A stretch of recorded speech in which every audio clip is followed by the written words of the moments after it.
श्री रामानंदी संप्रदाय के संतों का पंजाब में एक स्थान है, श्री पिंडोरी धाम। वहां की परंपरा में एक संत हुए हैं, श्री नारायण दास जी महाराज। श्री गुरु परंपरा इस प्रकार है: श्री रामानंदाचार्य, श्री अनंतानंदचार्य, श्री कृष्णदास पयहारी, श्री भगवान दास जी, श्री नारायण दास जी। भजन, जप, साधना आदि के बल से श्री नारायण दास जी दिन दुखी पीड़ित व्यक्तियों को जो भी कहते वो सत्य हो जाता। धीरे धीरे उनके पास आने वालों की भीड़ बढ़ने लगी। यद्यपि नारायण दास जी किसी सिद्धि का प्रयोग नहीं करते, परंतु भगवान के नाम जप के प्रभाव से जो भी उनके पास आता उसका दुख दूर हो जाता। जब भीड़ बढ़ने लगी तब उनके गुरुदेव श्री भगवान दास जी ने कहा, अधिक भीड़ होने लगी है, यह सब साधु के लिए अच्छा नहीं है। इन चमत्कारों से भजन साधन में बाधा उत्पन्न होती है। अब तुम पूर्ण अंतर्मुख हो जाओ, मौन हो जाओ और एकांत में भजन करो। किसी से न कुछ बोलना, न कुछ सुनना, न कोई इशारा करना, केवल राम नाम का मानसिक जप करो। इनका नाम भगवान नारायण दास जी प्रसिद्ध हुआ। नारायण दास जी तत्काल जड़वत हो गए और अंतर्मुख होकर साधना करने लगे।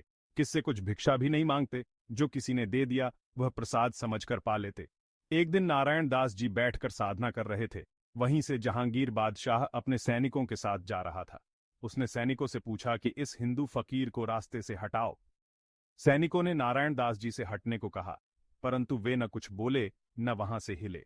बादशाह ने कहा, लगता है यह कोई जासूस है, इसको गिरफ्तार करके साथ ले चलो। बादशाह उनको अपने साथ लाहौर ले गया, वर्तमान पाकिस्तान, और उनसे बहुत पूछा कि तुम कौन हो, कहां से आए हो, किसके लिए काम करते हो, वहां क्यों बैठे थे। बहुत देर तक पूछने पर भी वे कुछ बोले नहीं। बादशाह को बहुत क्रोध आया और उसने वैद्य को बुलाकर कहा, भयंकर तीक्ष्ण हालाहल विष जहर पिलाकर इसको मार दो। वैद्य ने एक प्याले में जहर भरकर उनको पिला दिया, पर उनको कुछ हुआ नहीं। बादशाह ने कहा, और पिलाओ। वैद्य ने दूसरा प्याला जहर पिलाया, परंतु नारायण दास जी जैसे थे वैसे ही रहे। ऐसा करते करते बादशाह ने उनको जहर के 5 प्याले पिलाए। बहुत देर तक इंतजार करने पर भी नारायण दास जी मरे नहीं।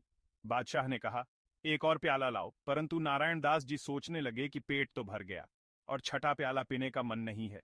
इतने में ही उनके गुरुदेव श्री भगवान दास, जो सिद्ध संत थे, जी वहां प्रकट हो गए।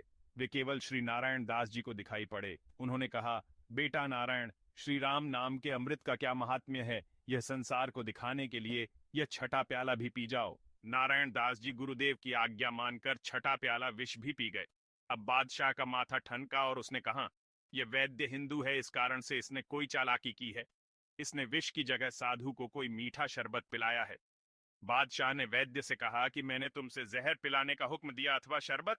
वैद्य ने कहा, हुजूर, यह शरबत नहीं है, यह तो भयंकर विष है। बादशाह ने कहा, कैसा जहर? 6 प्याले पिलाने पर भी यह मरा नहीं। हमें संदेह है कि यह जहर नकली है। वैद्य ने कहा, हुजूर, आप किसी पर प्रयोग करके देख लो। सामने जहांगीर बादशाह का हाथी था। उसकी सूंड पर एक बूंद जहर छिड़का गया तो वह हाथी तत्काल मर गया। बादशाह कांप गया। उसकी समझ में आ गया कि यह कोई सिद्ध हिंदू फकीर है। बादशाह ने उनको छोड़ दिया और वे विचरण करते करते पुनः पिंडोरी धाम आ गए। गुरुजी ने प्रकट होकर उनको हृदय से लगाया और कहा कि तुमने श्री राम नाम की महिमा को तुमने प्रत्यक्ष करके दिखाया है। अब मेरी इच्छा है कि तुम आसन ग्रहण करो, महंत बनो और सबका हित करो। नारायण दास जी ने कहा कि हमारे बड़े गुरु भाई श्री महेश दास जी को आसन पर बिठाएं और मैं उनकी सेवा में रहूंगा। महेश दास जी ने कहा कि गुरु जी की वाणी जिसके लिए निकल गई वही आसन पर विराजेंगे। नारायण दास जी यह सुनकर रोने लगे और कहने लगे, ना मैं जप किया न तप किया, भगवान के नाम का जप भी नहीं किया और मेहनती गले पड़ गई। पूर्व के किसी पाप का यह परिणाम है। बाबा महेश दास जी ने कहा कि आप पूर्व में जैसे भजन साधन करते थे वैसे ही करते रहे। आपके भजन में बाधा नहीं आएगी। संपूर्ण सेवा का भार मैं उठाऊंगा। आपके पास किसी को जाने नहीं दूंगा। सब समाधान मैं करूंगा।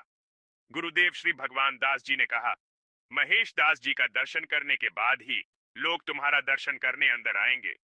ऐसा कहकर गुरुजी अंतर्धान हो गए। आज भी बाहर बाबा महेश दास जी की गद्दी है। जो आचार्य आसन पर विराजते हैं और वहां कोई समस्या लेकर आता है तो पहले अर्जी बाबा महेश दास जी के पास लगाई जाती है।